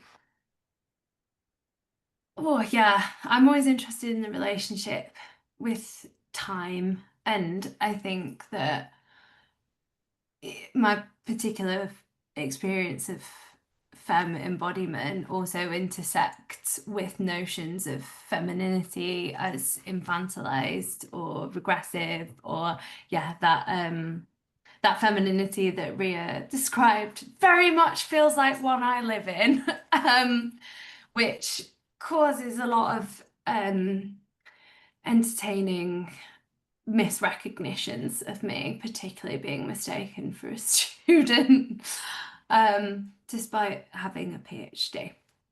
But there's something about that relationship between hyperfemininity and childishness, and but I think that extends into beyond aesthetics, into like what can we care about, what's a grown-up emotion. And I thought a lot about this in my show Rabbit, which was an exhibition about how much I like rabbits and about my obsession with oh, he's here, rabbits. And that embracing of a femininity that refuses to let go of the trappings that have been deemed immature or irresponsible, and this kind of playful, joking approach to this attachment to the rabbit, to this girly childhood object. I explored that through the show, but what I also did was I worked with LGBT support groups in Bury, including a group for older queer people, and recorded other queer people's stories with their rabbits or teddy bears. And what hit me so much when we shared the sound piece at the launch of the exhibition was the ways in which older trans femme women had been so generous with their stories.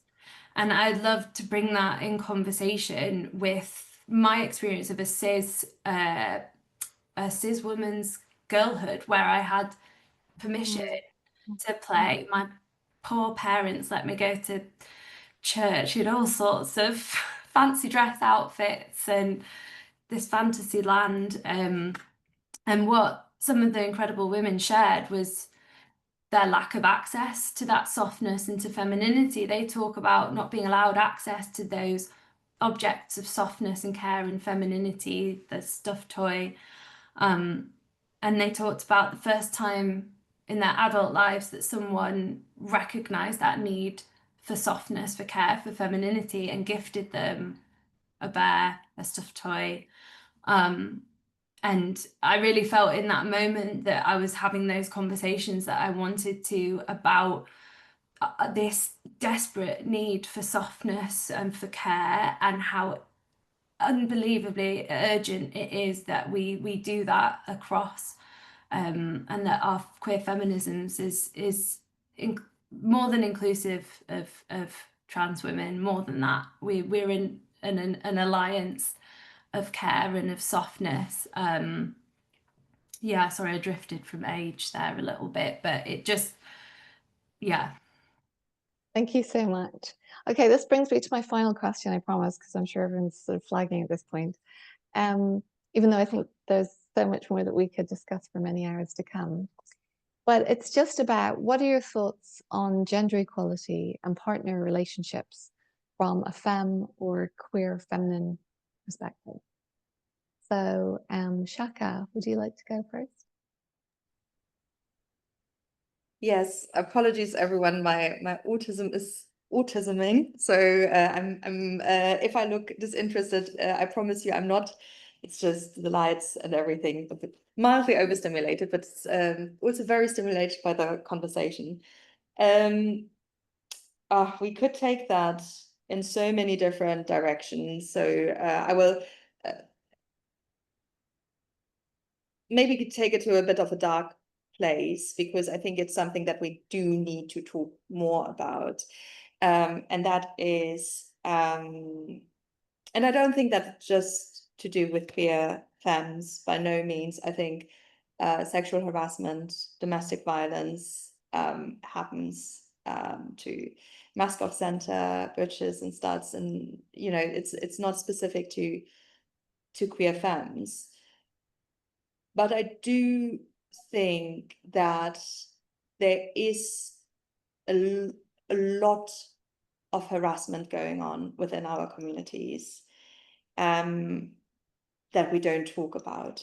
And I think there's a lot of sexual violence happening within our communities that we're not talking about, and a hypersexualization, I think, of femmes in certain spaces. The first party I went to when I came to London, which was 15 years ago, still burnt into my head. Was a late night party, and somebody came up to me and asked me, "So who's your owner?" And that was not ironical. That was just, you know, and my English was good, but it still took me a moment where I'm like, what did this person mean? And then I'm like, oh yeah, no, it's that's, you know, it's as bad as it sounded. And I think throughout the years, there have been so many incidents that happened, not only to me, but to a lot of people around me. And I think I struggle to find queer femmes that haven't had a negative experience within our community. I struggle to find queer folks in general that haven't had a bad experience of sexual harassment or domestic violence. And I think sometimes we might be overprotective of our communities, and not wanting to talk about that aspect that is happening, because we're already the outcast of the outcast, right? We're already, you know, in LGBT spaces, but then we want to queer LGBT spaces. So we are all, you know, so we're so far already on the outskirts that we might tolerate a lot of behavior or not comment on it, even though actually it's reproducing the most vile, misogynist stuff that is out there, but it's within our community, so it's not as yeah. Sorry, so that's a bit of a dark take on it, and of course doesn't necessarily define all relationships. There's some very beautiful relationships out there, but I do think it's something that we need to talk more about. Yeah, thank you so much for raising that, Shaka. Stacey, what are your thoughts on gender equality, important relationships, the family, in terms of queer femininity? I'm not sure I understand totally the question, but maybe there's an assumption underlying that there might be inequality, gender inequality in a relationship. I think that's the external gaze, right? That which femme relationships always have to respond to, where there's assumption that it's mimicking heteronormativity, which, you know, is something that we all rail against all the time. Absolutely, yeah. And I think it's there's a pedagogical commitment that I have to teaching. So that makes it clear. Thank you, Roisin, in terms of the assumptions around butch femme and femme butch being like complicit with heteronormativity and even homonormativity. So yeah, the pedagogical commitment that I have to teaching butch femme, I think students do come in with this notion that is really important to explore. And I won't say that the notion of gender inequality in a relationship, you know, I don't want to be pure about it, that it is something that we should achieve. That there isn't, I guess I'm struggling with this because I think that there might be this assumption that femininity, which I've heard a lot of, like soft, vulnerability, open, availability, a lot of the terms that I think do get constructed as traditional or conventional types of femininity. And in my relationship in butch femme, like I'm notoriously the non-crier, the non-emotive person. And my butch partner is, you know, always, yeah, I think, you know, she ends up coming off as the much more maternal and feminine. And I, for all my queer femness and insistence on it, that I get hailed less as feminine in some ways, right? Traditionally feminine. So I don't know if achieving equality is the project that I'm quite interested in in my relationship, but that doesn't mean that I'm not, or that there's a lack of recognition of the differences that you bring to the relationship. And I think if you're working from that, then there's balance, right? And the balance is never just in the moment, but is worked out through the life cycle of a relationship. So I don't even know if I answered your question, Roshi. I'm sorry. That was great. Thank you so much. Ria, what are your thoughts on gender equality and intimate partner relationships from a feminine perspective? Yeah, I kind of went to the same place as Shaka, and so I can speak a bit to research on gender expression and relationships, which comes from a femininities perspective. There's been some research to suggest that femininity, regardless of the gender of the partner, is used in intimate partner violence tactics like coercive control, gaslighting, identity abuse. We can also see that femininity can inform perceptions of victimization. So, research on lesbian intimate partner violence has found that police see masculine women as more credible. So, like when reporting intimate partner violence, masculine women are seen as more credible, and feminine women are seen as manipulative, less credible, but also less capable of inflicting violence. So we can imagine how these things might play out in terms of police responding to intimate partner violence among lesbians. And if we look at dating patterns, there's dating exclusion across identities. So we see no fats, no femmes on Tinder. So among gay men, no fats, no femmes, no Asians is the full kind of slogan. We see exclusion of trans feminine people from dating. In my one article from 2019, we looked at kind of patterns of dating exclusion, and we found that trans women are disproportionately excluded from dating. So regardless of someone's sexual orientation or gender identity, they're less likely to they're not likely to date trans women. So across the board, they're excluded. And then of course queer femmes and femme women are often seen as faking their sexuality, just wanting attention, and so they're excluded from dating too. So there's kind of this theme of excluding feminine people from queer dating possibilities. Looking more specifically at gender equality in relationships, my research with Lilith Wiley and Laura Anslows, we examined femme queer women's experiences of motherhood and division of labor. So to summarize that research, and as one participant noted, as when you're the femme, you're the mummy.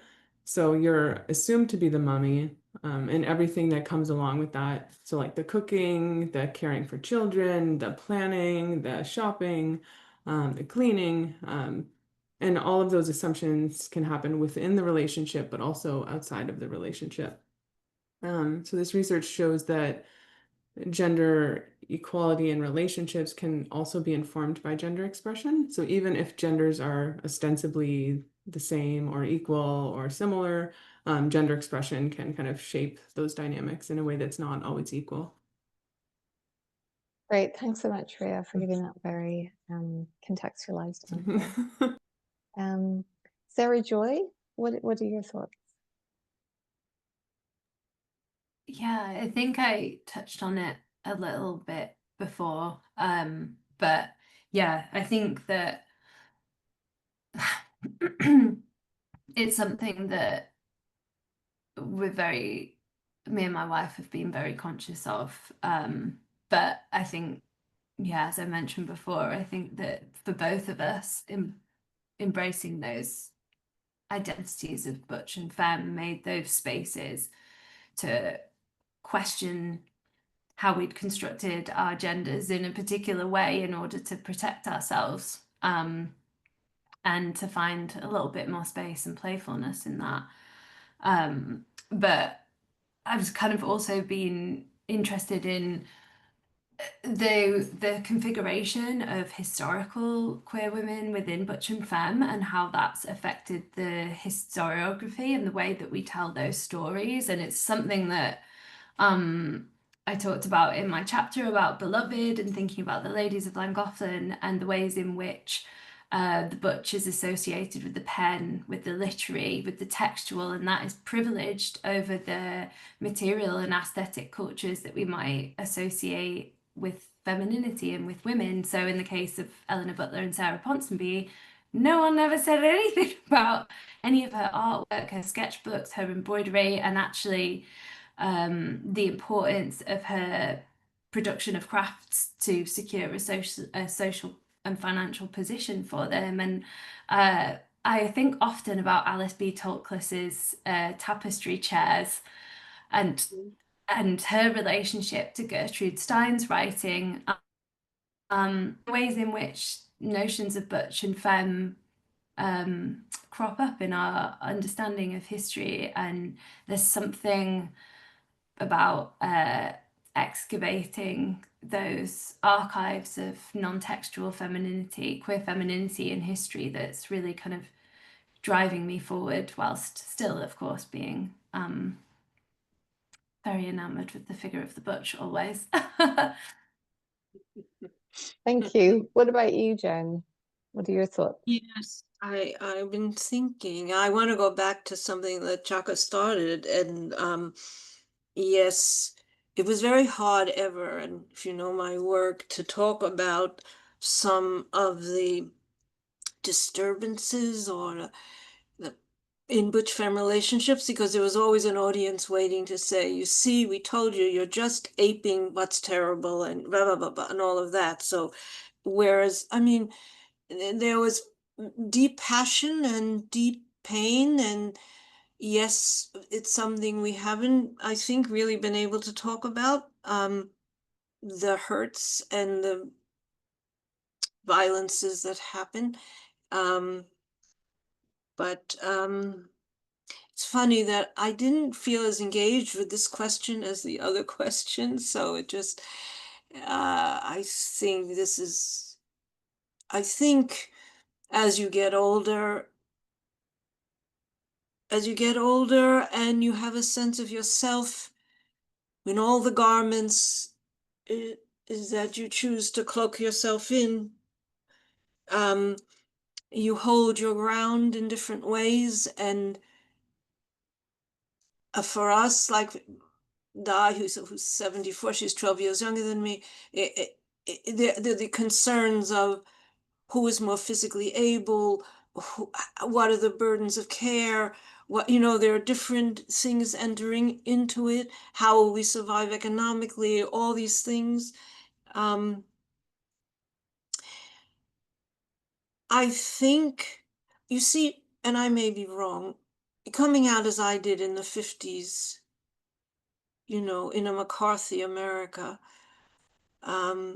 we had to be both, it's so funny, we had to be secret and the most open. We had to be, it's all those contradictions. And I see you all, and I may be wrong, on firmer ground.